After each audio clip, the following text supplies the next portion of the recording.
La problématique de ma recherche est la réélaboration culturelle indigène autoqualifiée tupinambá dans le Brésil contemporain. L'extrait que je vous présenterai ici trouve son origine dans un dialogue interdisciplinaire que j'ai mené entre juillet 2017 et août 2018, entre histoire de l'art et anthropologie. Une recherche en coopération internationale avec le musée de Quai Branly, dirigée par le professeur Thierry Dufresne, au laboratoire d'art et représentation de l'Université Ouest-Nanterre à Paris.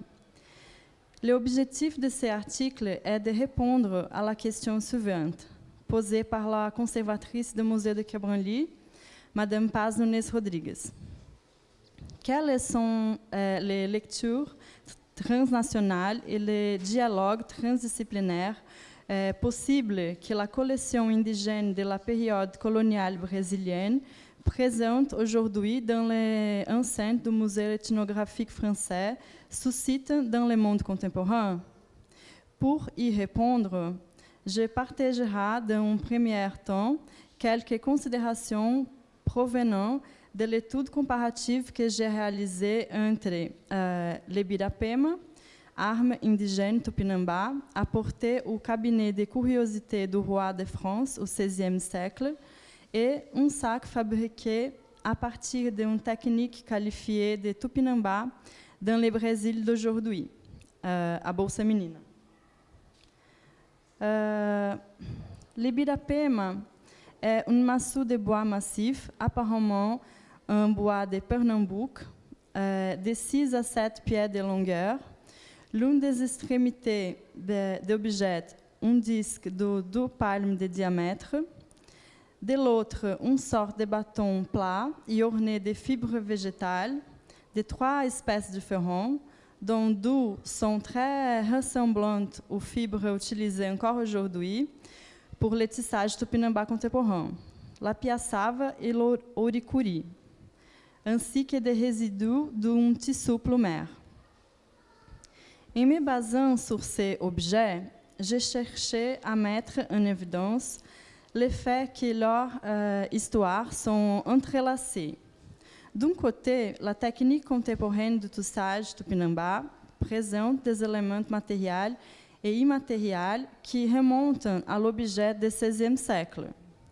En outre, selon Chakrabarti, en Buono, 2018, lorsqu'il aborde des objets coloniaux, l'historien doit se rappeler que nombre de ces objets restent symboliquement actifs pour les cultures brésiliennes vivantes. Ainsi, il appartient à ce que Chakrabarti appelle ontological now, présent ontologique. Ce qui met en lumière la relation continue entre des pratiques du passé et du présent, entre la modernité et tout ce l'a précédé, c'est ça. En d'autres termes, pour comprendre la relation entre ces deux objets dans le monde d'aujourd'hui, il est nécessaire de chercher d'apprendre au-delà des liens matériels et immatériels d'entre les objets, les sens ontologiques de Ibirapema dans le Brésil de l'époque coloniale. Dans l'ouvrage Vengeance Tupinambá, de Manuela Carneiro da Cunha e Eduardo Viveiro de Castro, 2009, les acteurs incluent l'Ibirapema dans leur théorie de la temporalité tupinambá, élaborée autour d'un dispositif social original, la vengeance tupinambá. Ils démontrent que la fracture des crânes l'aide de l'Ibirapema était davantage recherchée que l'anthropophagie par les Tupinambá. Le cannibalisme, qui avait un rôle important, mais second plan, exerça néanmoins une grande fascination sur les Occidentaux. À l'instar des artistes du mouvement moderniste brésilien qui s'approprièrent du terme et le popularisèrent. Le fait, c'est que ces deux pratiques rituelles opèrent la définition ontologique tupinambá. Mais c'est surtout les rituels de destruição des crânes de l'ennemi à l'aide des surfaces plates de l'Ibirapema qui distinguaient les Tupinambá à l'époque coloniale. Ainsi, l'Ibirapema caractérisait la production dans les limites du groupe ethnique Tupinambá, ainsi que la continuité historique de son peuple. L'Ibirapema s'est donc révélé être un artefact socioculturel central dans les cosmologies Tupinambá, dans les mesures qu'il opère les constantes productions de ethnicité du groupe. Em ce sens, on notera que Manuela Carneiro da Cunha e Eduardo Viveiros de Castro, encore João Pacheco e José Maurício Arruti, ne utilisent pas la catégorie d'analytique d'identité. C'est car ces anthropologues, même s'ils appartiennent à différentes écoles théoriques et présentent des divergences, proposent des théories sur l'ethnicité en tant que processus spécifique de reconnaissance des limites internes qui constituent une ethnie indigène comme groupe social et comme cosmovision. Pacheco e Arruti considèrent l'identité comme un concept de reconnaissance réalisé par des personnes et des institutions comme l'État, qui se trouvent en dehors des limites internes des groupes. C'est pourquoi l'ethnogenèse serait un processus de auto-reconnaissance qui précède le processus de reconnaissance d'identité indigène concédé par l'État. D'un autre côté, l'objectif de Carneiro da Cunha et Viveiros de Castro, lorsqu'ils décrivent les morts rituels de Tupinambá à la guerre et de présent de la vengeance anthropophagique à partir du point de vue Tupinambá, d'un autre côté, l'objectif des auteurs décrivent les morts rituelles de Tupinambá à la guerre et de présenter la vengeance anthropophagique à partir du point de vue Tupinambá. Avec ces récits développés du point de vue indigène, les auteurs affirment que la notion lévi-straussienne de société froide, utilisée par les auteurs dans les années 70, dans le but d'aborder les sociétés africaines comme des sociétés non historisables, ne fonctionne pas pour l'étude des indigènes Amérique du Sud, comme les Tupinambá au Brésil. Selon les arguments des auteurs du texte, la temporalité Tupinambá provient de la pulsion de la vengeance qui, même vide de sens dans la perspective de la morale occidentale, des jésuites ou modernistes, demeure elle-même la simple volonté Tupinambá de produire une continuité pour soi et pour son groupe. Dès lors, il est clair que la catégorie authenticité est une catégorie qui appartient au canon européen de l'histoire de l'art et ne permet pas de comprendre la complexité de la culture matérielle et immatérielle produite par des communautés traditionnelles contemporaines au Brésil, qui se trouvent en constante réélaboration culturelle et légitime objectification de sa culture et des fins politiques et mercantiles.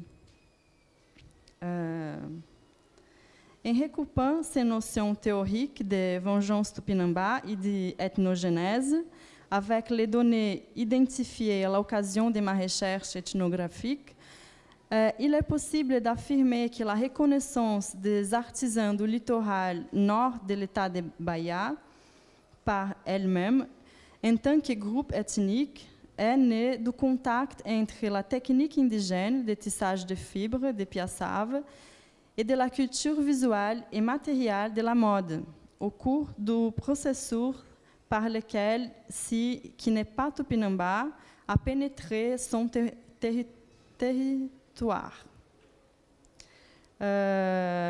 Ici aussi, c'est dans la confrontation avec l'autre que se définissent les limites internes du groupe, actualisant ainsi la temporalité tupinambá comme une spirale temporelle. C'est seulement suite à l'invasion de ces territoires par le tourisme et les marchés globalisés que le nom Tupinambá ressurgit dans cette communauté et s'organise en tant que groupe de production formalisé avec les coopératives d'artisanat Tupinambá en 2007.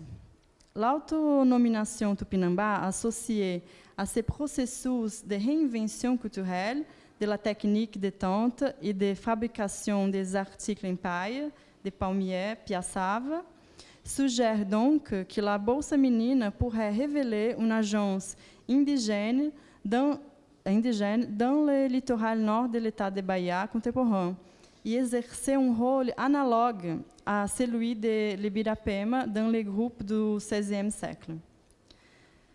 Bien, la Bolsa Menina gardait la piaçava et le fil de ouricuri comme principale matière primaire et qu'elle aussi gardait la technique du modélage tridimensionnel propre au savoir traditionnel transmis dans cette région de génération en génération. Et celle-ci s'est appropriée des éléments de la culture matérielle et immatérielle de la mode cosmopolite et mondialisée. En raison de son aspect visuel neuf pour les standards indigènes traditionnels, un public critique et spécialisé me demande souvent, lorsque contemple le sac, ce sac est-il un objet vraiment indigène? Situé dans la zone rurale du littoral nord de l'État de Bahia, les groupes d'artisanes, cueilleuses et agricultrices familiales qui a produit la Bolsa Menina n'est pas un peuple tupinambá connu comme indigène par l'État brésilien, à l'inverse des populations du littoral sud. Cependant, tout semble indiquer que la Ibirapema nous affirme que l'autodomination tupinambá, qui a ressurgi sur le littoral nord, à l'État de Bahia, en 2007, actualise la temporalité ontologique tupinambá, révélant ainsi l'agence da Bolsa Menina, assimile par sa réinvention son savoir indigène du tissage à l'incorporation de nouveaux éléments. C'est pourquoi la préoccupation concernant de l'authenticité indigène provoque un bruit parasite qui nuit au sens et la valeur des articles indigènes contemporains dans sa réception par les musées ethnographiques d'Europe. Nous devons chercher à remplacer ces faux débats d'authenticité indigène par une préoccupation par rapport à l'altérité indigène, par exemple par les biais des collections publiques, collectives, participatives. Je vous remercie.